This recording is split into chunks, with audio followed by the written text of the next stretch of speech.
Oke,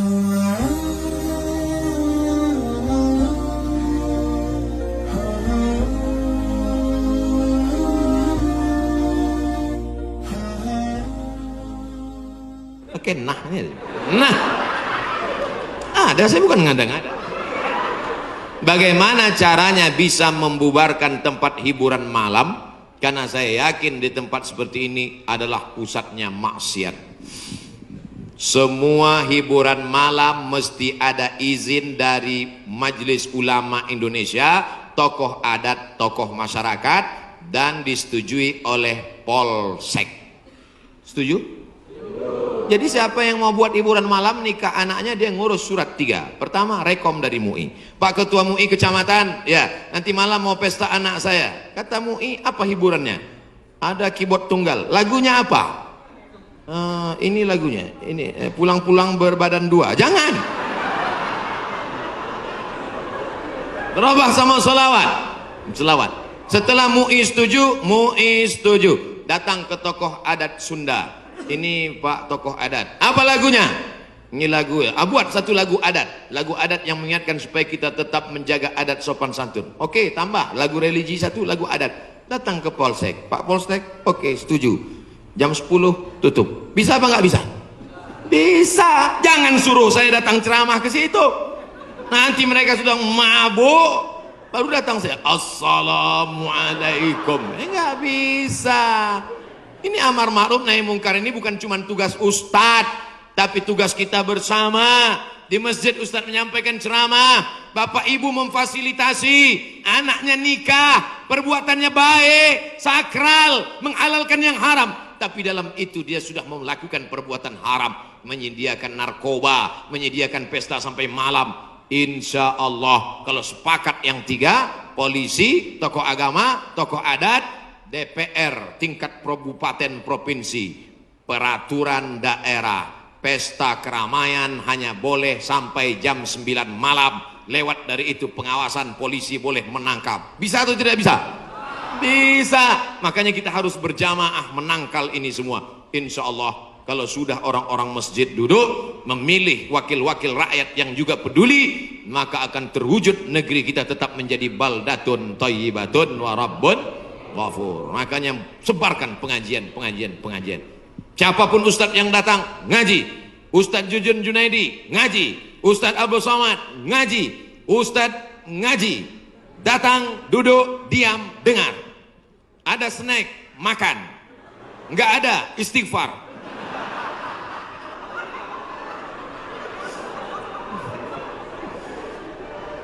Ustadz Somad, saya manusia banyak dosa, tidak sholat Jumat. Kenapa nggak sholat Jumat? Man tarakal jumu'ata salasa marratin. Siapa yang nggak sholat Jumat 3 kali berturut-turut, tahawunan, bukan karena sakit, bukan karena darurat, tapi karena menyepelekan panggilan Allah, taba'allahu ala qalbi, Allah mengunci pintu hatinya. Kalau sudah hati terkunci, telinga tersumbat, mata tertutup, khatamallahu ala qulubihim wa ala sam'ihim wa ala absarihim ghishawah. 3 kali sholat Jumat kau tinggalkan, Allah mengunci pintu hatimu. Siapapun yang ceramah tak akan masuk ke telingamu. Na'udzubillah. Saya ingin bertobat dan sudah menjalankan taubat, maka sholat Jumatlah engkau. Siapa yang datang hari Jumat saat yang pertama seperti berkurban seekor onta, datang pada saat yang kedua seperti berkurban seekor lembu, datang saat ketiga seperti berkurban seekor kambing, datang saat keempat seperti berkurban seekor ayam, datang saat kelima seperti berkurban sebutir telur ayam. Sekarang banyak yang datang hari Jumat, jangankan telur ayam, telur puyuh pun nggak dapat. Datangnya kapan? Ketika khotib sudah naik ke atas mimbar, jamaah Jumat yang dimuliakan Allah, baru dia datang.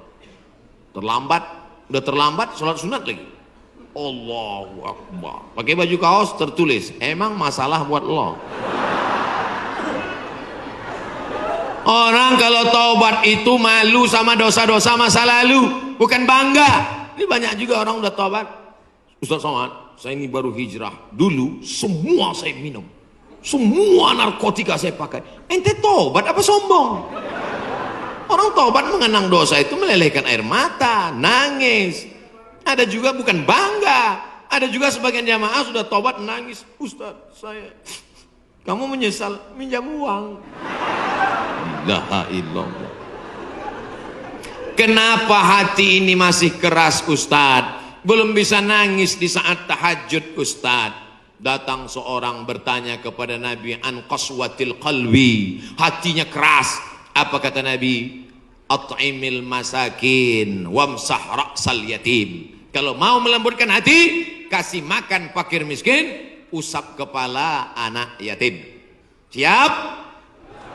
Ngaji jangan ditunda-tunda. Pulang dari sini langsung mampir ke rumah makan, beli nasi bungkus, bawa ke panti jompo. Anak mereka sudah meninggal, hidup sebatang kara, belikan kain sarung, langsung datang. Assalamualaikum Bapak Ketua Panti Jompo. Waalaikumsalam. Berapa semua orang jompo di sini? Ada 100 orang. Saya mau makan siang sama mereka. Semuanya 2 orang aja. Kebetulan bawa nasinya cuma 2 kan.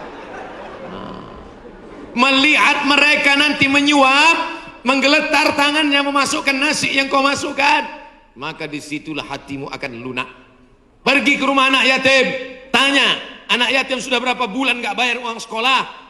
Lihat bajunya, dijahit sobek, dijahit sobek, rupanya kain sudah lapuk. Kain kelas 1 dipakai kelas 6. Belikan bajunya, senangkan hatinya.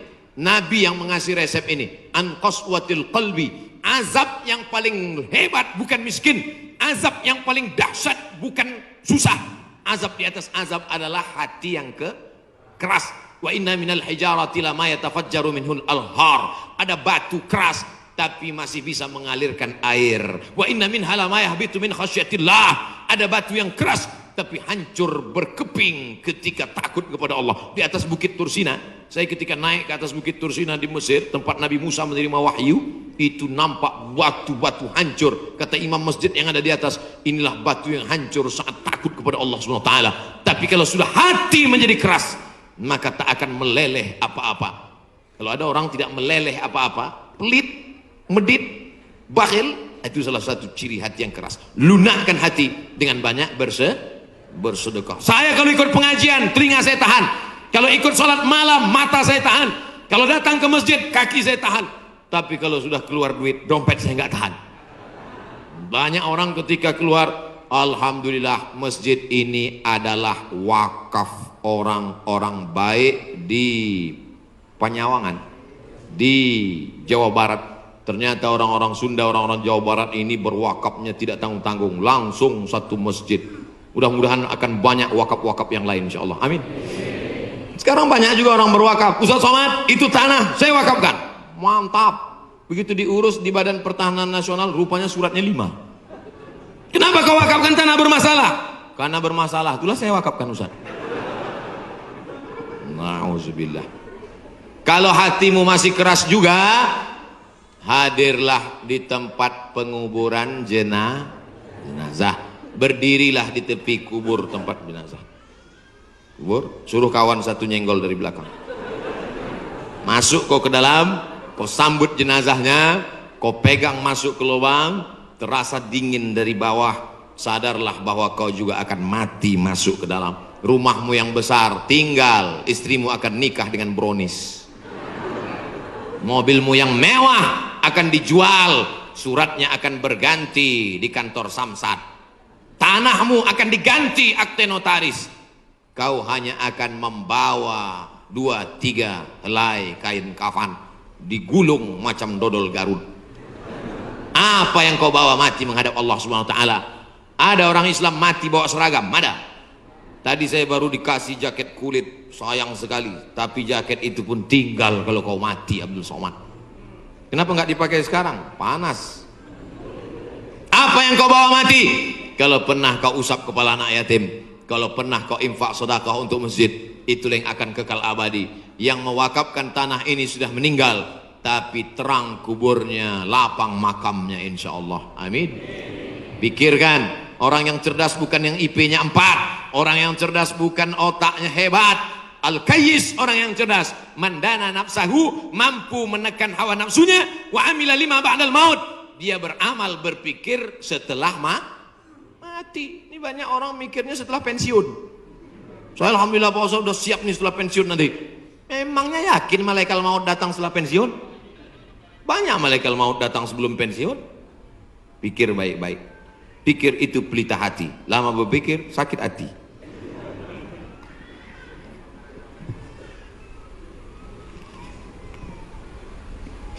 Bagaimana kita bisa membedakan musibah, cobaan, bencana, atau azab? Seperti ujian dosen. Misalnya virus corona yang sedang merebak sehingga dampaknya pada kaum muslimin, khususnya muslimin di Indonesia yang tidak dapat melaksanakan ibadah umroh. Pertanyaan dari Bapak Ridwan Ahmad Faizin Emrian Abidin Bandung. Ternyata ini pertanyaan kolektif. Misalnya saya demam. Dari mana saya bisa membedakan demam saya itu menghapus dosa, atau demam laknat, atau demam ujian iman, atau demam itu dari mana saya bisa tahu? Oh, kalau demamnya cuman 36 derajat Celcius itu menghapus dosa. Kalau 40 derajat itu laknat. Kalau 100 derajat kebakaran. Di mana kita bisa tahu? Tidak ada yang bisa membedakannya kecuali introspeksi diri. Satu, la yusibul mu'min min nasabin wala wasabin wala saqamin wala syaukin yastakuha. Kalau ada orang yang kena susah hati, gundah gulana, sakit, duri menusuk tapak kaki, keluar dari rumah lupa pakai sendal, melangkah, duri menusuk tapak kaki, illa kafarallahu anhu biha sayyi'atuh, maka dengan itu sebenarnya Allah ingin membersihkannya dari dosa. Makanya kita selalu husnuzan. Ana, dalam hadis kursi apa kata Allah? Ana inda husni zanni abdi bi, aku menurut prasangka hambaku kepadaku. Maka kalau kita kena penyakit, yang pertama husnuzan pada Allah, bahwa sebenarnya Allah ingin membersihkan kita dari dosa. Yang kedua, saya nggak ada dosa Pak Ustaz. Apa dosa saya? Saya nggak pernah minum khamar, saya nggak pernah sabu-sabu, saya nggak pernah berzina, saya nggak pernah pakai narkoba. Dosamu adalah ketika kau merasa bahwa kau tidak berdosa. Itulah dosa. Dosamu adalah ketika engkau sehat tapi tak kau pakai mensyukuri nikmat Allah. Itulah dosa. Maka siapa yang berkata saya tidak pernah silap, saya tidak pernah salah, saat itu dia sedang silap dan salah. Al-insan mahallul khata' wan nisyan. Manusia tempatnya silap, lupa dan salah. Yang kedua, ketika kita sakit, sebenarnya Allah ingin mengangkat derajat kita, karena sebetulnya amal kita tidak cukup. Kita sudah ditempatkan di tempat surga Jannatul Firdaus, tapi ketika malaikat ditanya, sudah cukupkah amalnya? Belum. Beri dia ujian supaya amalnya mencukupkan dia dengan amal sabar. Ada amal yang lebih tinggi dari tahajud, lebih hebat daripada jihad. Apa dia? Innama yuwaffas sabiruna ajrahum bighairi hisab. Amal sabar, menerima musibah, tidak caci maki, sumpah serapah. Yang ketiga, bisa jadi laknat Allah. La ta'murunna bil ma'ruf, mestinya kau tolong saudaramu yang ada di Uighur, mestinya kau bantu saudaramu yang sedang teraniaya di India, tapi mulutmu diam, kau tak mau menolong. Ketika musibah dikirimkan Allah dalam bentuk bencana, ternyata yang kena bukan yang jahat-jahat saja, yang baik-baik pun ikut juga kena. Maka tidak ada cara lain kecuali mohon ampun, minta ampun, taubat nasuha kepada Allah Subhanahu wa ta'ala. Oleh sebab itu maka yang bisa membedakannya hanya Allah, dan kita hanya berhusnuzon kepada Allah Subhanahu wa ta'ala. Bagaimana cara membentengi bencana yang semakin banyak akhir-akhir ini? Itulah yang udah kuceramahkan tadi.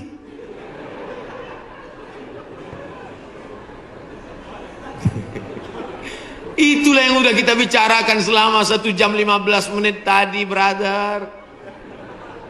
Tadi saya yakin ini pertanyaannya dibuat sebelum ceramah. Apabila kita sudah baca amalan-amalan penangkal musibah, tapi musibah masih saja terus datang, bagaimana sikap kita sebagai muslim? Man lam yarda bi qada'i, siapa yang tidak ridha menerima takdirku, walam yasbir bi balai, siapa yang tidak sabar menerima ujianku, falyatlub rabban siwaya, carilah Tuhan selain aku. Ada Tuhan selain Allah? La ilaha illallah. Maka kita tidak ada cara lain kecuali ridha, ikhlas, terima ketetapan Allah. Makanya ketika bangun pagi apa doanya? Raditu billahi rabba, aku ridha menerima Allah sebagai Rabb. Apapun yang kau beri aku terima ya Allah. Wabil islami dina, aku ridha Islam sebagai agamaku. Apapun perintah dan larangan Islam ku amalkan. Wabi Muhammadin nabiyya wa rasula, aku ridha Muhammad sebagai rasulku. Maka kita ikut sunnah Rasulullah Muhammad sallallahu alaihi wasallam. Terjadi juga ridha. Tapi kalau terjadi karena kurang usaha, hukum sebab akibat. Sudah disimpan uang di dalam dompet, dompetnya dikunci, dompetnya dalam laci, lacinya dikunci, lacinya dalam lemari, lemarinya dikunci, lemarinya dalam kamar, kamarnya dikunci, kamarnya dalam rumah, rumahnya dikunci, rumahnya dalam komplek, kompleknya dikunci. Hilang juga. Terus mau ngamuk. Tidak ada cara lain kecuali ridha kepada Allah. Tapi kalau punya sepeda motor nggak dikunci, malah berhenti mesinnya hidup, kuncinya diletakkan, terus sibuk beli ngobrol, beli kangkung 2 ikat, ngobrolnya 2 jam. Ketika dilihat hilang. Terus ketika hilang suaminya nanya, mana motor kita? Ridha mas. Itu bukan ridha, goblok. Mohon maaf saya keceplosan. Oleh sebab itu maka tetap ada Ahlus Sunnah wal Jamaah mengajarkan kita ada namanya al-kasbu wal ikhtiar. Bahasa kitanya namanya usaha. Kalau pemerintah menyuruh pakai masker, usaha. Jangan tidak ikut. Suruh cuci tangan sering. Sebetulnya kita nggak perlu belajar masalah cuci tangan. Ada nggak ada virus kita tetap cuci tangan, betul? Subuh cuci tangan, zuhur cuci tangan, asar cuci tangan, maghrib cuci tangan, isya cuci tangan, tahajud cuci tangan, witir cuci tangan, duha cuci tangan. Orang Islam paling sering cuci tangan. Makanya saya heran kalau sampai anak-anak kita diajarkan, mama siapkan gayung sama sabun. Untuk apa nak? Hari cuci tangan internasional. Loh, kita nggak perlu diajari cuci tangan. Nanti takutnya 20 tahun akan datang ada lagi namanya Hari Cebok Nasional. Dari 14 abad yang lalu kita sudah bersih, betul? Tidak akan ada bakteri bersarang di ujung-ujung jari kita karena kita paling sering cuci tangan. Tidak akan ada bakteri yang bersarang di ujung kuku kita karena kita paling potong kuku hari Jumat. Kalau seminggu tak akan mungkin kukunya panjang. Makanya Nabi berkata, asfaraka, kukumu kenapa panjang? Inna syaitana yaqudu ma tala minha, setan duduk di kuku yang panjang. Makanya pertama yang dijaga dalam Islam adalah kebersihan. Kuman datang, binatang dipotong. Setelah dipotong darahnya keluar karena ternyata bakteri ada di dalam darah. Setelah darahnya keluar dipotong-potong, dicuci sampai 4 kali. Ibu, saya tidak punya saudara perempuan. Waktu masih kecil di rumah, bantu ibu di rumah, saya disuruh cuci. Selamat, cuci daging, saya cuci. Kalau ayam 2 kali, kalau kambing 4 kali. Kenapa gitu mak? Ayam kakinya 2, kambing kakinya 4. Saya nggak tahu anak kecil. Sekarang saya baru tahu. Ternyata ayam dagingnya putih, darahnya nggak banyak. 2 kali sudah bersih. Tapi kambing sekali masih merah, 2 kali masih merah, 3 kali agak pucat, 4 kali bersih. Setelah itu baru dimasukkan, dibuang airnya, disolawatkan, baru dimasak. Mereka tidak, kambing tidak dipotong, kambing matinya di stunning. Ada pistol, tapi pelurunya nggak keluar, ditahan. Itu skalanya 8, ditembakkan ke kening sapi, tembak ke kening sapi, sapinya mati, darahnya nggak keluar. Kalau sampai 8 mati, tapi kalau 7 bodoh aja. Itu sapi-sapi dari Australia yang datang ke tempat kita yang liar seperti banteng, itu ditembak otaknya skala stunning 7. Bodoh. Ibu kalau ada bapak yang liar, tembak skala itu. Mas, mama mau pergi arisan, pel lantai, mandikan anak, dan papa. Nah itu udah kena stunning. Jangan diamal. tidak dipotong, hanya stunning 8 skala, akhirnya sapi tumbang, darahnya masih dalam daging, bercampur dengan darah bakteri penyakit, dipotong-potong, diletakkan di atas api yang tidak terlalu matang, bolak-balik, nggak dicuci, darah nggak keluar, masuk ke dalam roti, dicampur, dimakan, barbecue. Habis dimakan, kena penyakit, medco, ko sapi, med gila, medco sapi gila. Sapi aja yang halal bisa menjadi penyakit, apalagi yang dimakan kelelawar, Batman. Maka kita disuruh kulu, makanlah. Tapi yang dimakan itu apa? Min thayyibat. Thayyib artinya baik, baik. Dulu thayyib baik-baik, sekarang thayyib nggak pulang-pulang. Mohon maaf Pak Thayyib nyantur sini.